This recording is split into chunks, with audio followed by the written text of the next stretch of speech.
सावधान, कलयुग चरम पर है, बचना है तो जान ले पुराणों की भविष्यवाणी। ज्योतिष और पौराणिक ग्रंथों में युग का मान अलग अलग है। पौराणिक ग्रंथों के अनुसार 4 युग होते हैं, सत, त्रेता, द्वापर और कले।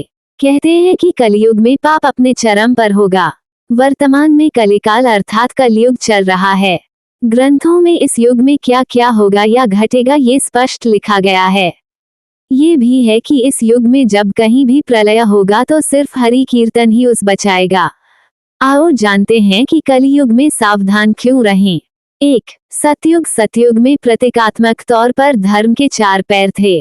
सतयुग में मनुष्य की लंबाई 32 फीट अर्थात लगभग 21 हाथ बताई गई है। इस युग में पाप की मात्रा 0 विश्वा अर्थात 0% होती है। पुण्य की मात्रा 20 विश्वा अर्थात 100% होती है। राजा हरिश्चंद्र हुए थे। हरिश्चंद्र ने सत्य के लिए खुद के परिवार और अंत में खुद का बलिदान भी दे दिया था। 2. त्रेतायुग। त्रेतायुग में धर्म के 3 पैर थे। इस युग में मनुष्य की लंबाई 21 फीट अर्थात लगभग 14 हाथ बताई गई है। इस युग में पाप की मात्रा 5 विश्वा अर्थात 25% होती है और पुण्य की मात्रा 15 विश्वा अर्थात 75% होती है। इस युग में विष्णु का वामन और राम अवतार हुआ था। असुर राज बाली ने 3 पग में धरती दान कर दी, जबकि राक्षस राज रावण से सीता का अपहरण करने के बाद उन्हें छुआ तक नहीं। 3. द्वापर। द्वापर में धर्म के 2 पैर ही रहे। इस युग में मनुष्य की लंबाई 11 फीट अर्थात लगभग 7 हाथ बताई गई है।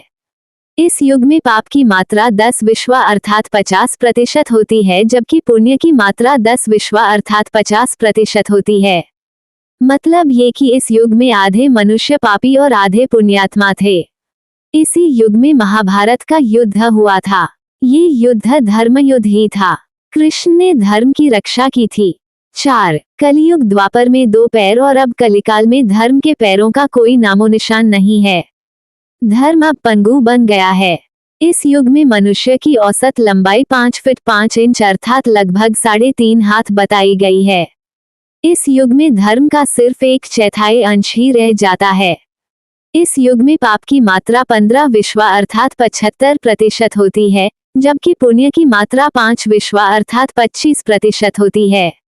लेकिन वर्तमान में देखा जा रहा है कि कलिकाल अपने चरम पर है। ये जो 25% पुण्य की मात्रा बताई गई है यह अब कहीं भी नजर नहीं आती है। महज 5% ही पुण्य कहीं बचा होगा। अब तो चारों तरफ पाप ही पाप नजर आता है। आओ जानते हैं कैसे। कलयुग का वर्णन कृष्ण की नजर में। 1. कलयुग का वर्णन करते हुए श्री कृष्ण कहते हैं कि कलयुग में ऐसे लोगों का राज्य होगा जो दोनों ओर से शोषण करेंगे। बोलेंगे कुछ और करेंगे कुछ, मन में कुछ और कर्म में कुछ। ऐसे ही लोगों का राज्य होगा।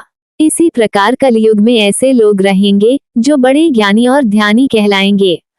वे ज्ञान की चर्चा तो करेंगे लेकिन उनके आचरण राक्षसी होंगे। बड़े पंडित और विद्वान कहलाएंगे किंतु वे यही देखते रहेंगे कि कौन सा मनुष्य मरे और हमारे नाम से संपत्ति या पद कर जाए।